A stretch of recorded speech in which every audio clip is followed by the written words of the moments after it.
Hello అండి. ఈరోజు లంచ్‌లోకి ఏం చేద్దామని ఆలోచిస్తూ ఉంటే, సరే మష్రూమ్ కర్రీ చేద్దామని అనుకున్నాను. మార్కెట్‌కెళ్ళి 2 ప్యాకెట్స్ మష్రూమ్స్ తెచ్చాను. 46 రూపీస్ అంట 1 ప్యాకెట్. సర్లే అని ఇలా సన్నగా కోసేసి, ఇలా ఉల్లిపాయలు, పచ్చిమిరపకాయలు, ఈ మష్రూమ్స్ వేసేసాను. అలాగే దీంట్లో కొద్దిగా పసుపు, అలాగే అల్లం వెల్లుల్లిపాయలు, సాల్ట్ ఏసి ఇలా మగ్గనిచ్చి, మూత పెట్టి మగ్గనిచ్చాను.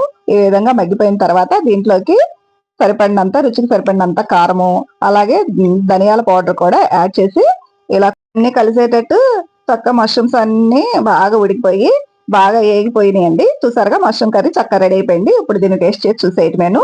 మష్రూమ్స్ ప్రోటీన్ ఫుడ్ కాబట్టి వారానికి 2 టైమ్స్ అన్నా నేను ఈ విధంగా వండేస్తాను. ఈ మష్రూమ్ కర్రీ చూడంగానే బాగా ఆకలేసేస్తుంది. ఇంకెందుకు దీని టేస్ట్ కూడా చూసేయాలి కాబట్టి ఇంకా అన్నం పెట్టుకుని మష్రూమ్ కర్రీ టేస్ట్ ఎలా ఉందో చూసేస్తే చూసారా సూపర్ గా కుదిరింది.